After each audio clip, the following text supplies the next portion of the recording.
Ang simpleng amimiltik, gawin natin yan special. Sweet garlic buttered amimiltik. Paano po namin ito ginawa? Pakita po namin sa inyo. Magandang araw po sa inyong lahat. Nakatikim na ba kayo nito? Or nakain na ba kayo nito? Pitik kung tawagin to dito sa amin, or amimiltik. Sa English po ay mantis shrimp. Gawin natin special ang luto dito. Huwag lang basta-basta laga or steam. Gawin natin itong sweet garlic buttered amimiltik. So ano pang hinihintay natin? Umpisahan na natin ito. Unang step po natin, ito po ay ilalaga natin sa Sprite. Isang boteng Sprite lang po yung gagamitin natin. Maliit lang po ito, 290 ml.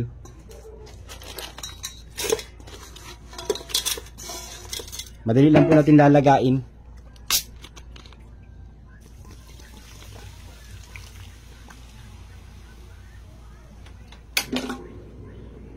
Pagkalipas po ng 12 minutes na paglaga, ito na po yung ating amimiltik. Bale, ahunin na po natin sa kaserola. And palamigin po muna natin.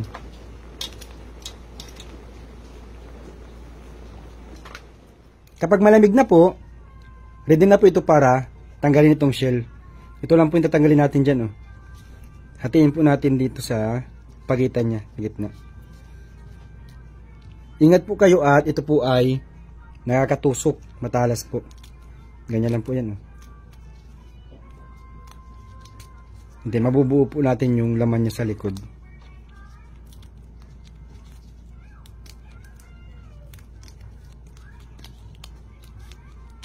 Yan po. Ganyan lang po. Dalawa na po yung nagawa ko. Pagkatapos po natin mahimay-himay yung ating amimiltik, ready na po tayo para gumawa ng sauce. Butter po, 100 grams.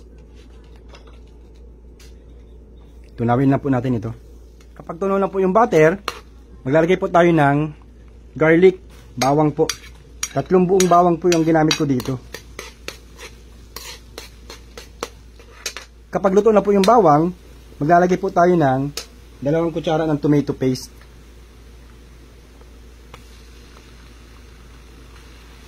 Dalawang kutsara po ng oyster sauce.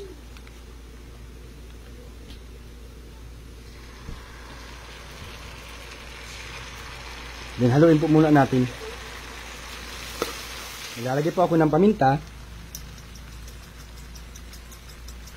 Tsaka po 1 kalahating kutsara ng asukal. Asukal na brown po yung ginamit ko.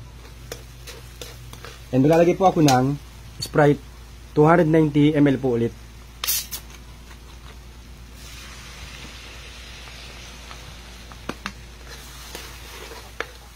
Magdaragdag po ako ng hot sauce. Ito po ay optional lang po ha. Kung ayaw nyo po ng maanghang, huwag na po kayo maglagay ng hot sauce. Kung gusto maanghang, pwede pong yung sili po mismo ang ilagay ninyo. Then wait po natin ito hanggang sa maging malapot. Kapag medyo malapot na po, tikman nyo po. Since kulang pa sa panlasa ko yung alat, magdaragdag po ako ng asin.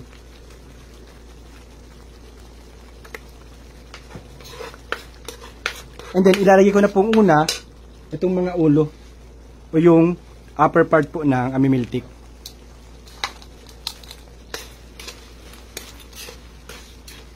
Halo-haloin na po natin para makot po sila. Kapag nakot na po yung mga ulo, gilid po muna natin. And pahinaan po natin yung apoy.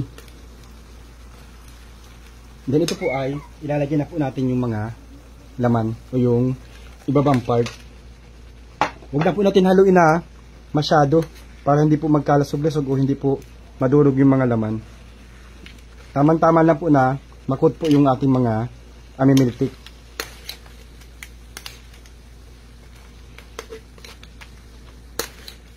Kapag po nakot na natin lahat ng amimiltik, tulad po ng ganito, ready na po tayo para sa ating plating or ready to serve na po ang ating amimiltik. Arrange lang po natin ng maganda o ng mabuti. Kasi sa plating po yung nagkakatalo eh. And syempre, sa lasa na rin po. Dapat masarap ang luto. And then, idudugsong po natin yung ulo.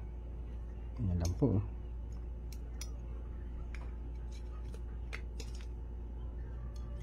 Ito na po yung mga naluto ko at na-arrange ko na sweet garlic buttered amimiltik. Takam na po ako. At tinikman ko yung isa kanina, napakasarap po ng lasa. And syempre, ginandahan ko din po yung plating. O, diba? So, yun lang po. See you on our next vlog. Bye-bye!